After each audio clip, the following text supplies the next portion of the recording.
Ngatibikei nagogo mambokadzi nhasi.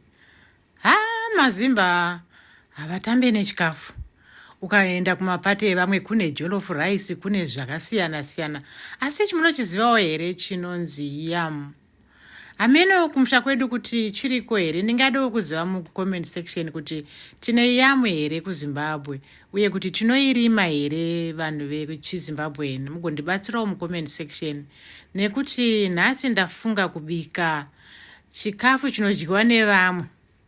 Ukaenda kumamisha evamwe, ukaenda kuWest Africa, zvikafu zvavo zvavanobika, ukaendawo kune vekwedu zvikafu zvavo zvatinobikawo zvakasiyana, asi iyi ndo inonzi yam.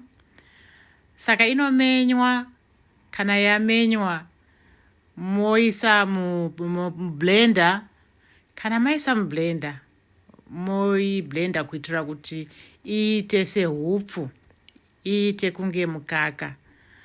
Aibikwe ine makanda aya. Saka makanda aya muri kuona ndichimenya, tozoisa zvedu mublender seizvi zvandaita.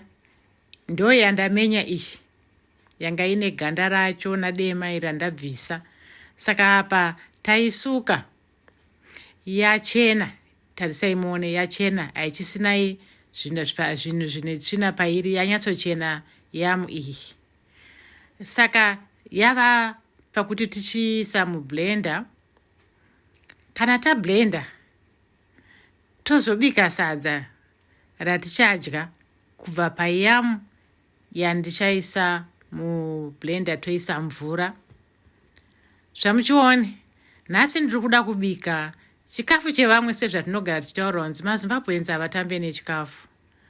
Saka iyi iyamu uye ndabika nezondo. Ngatiendei tinodya.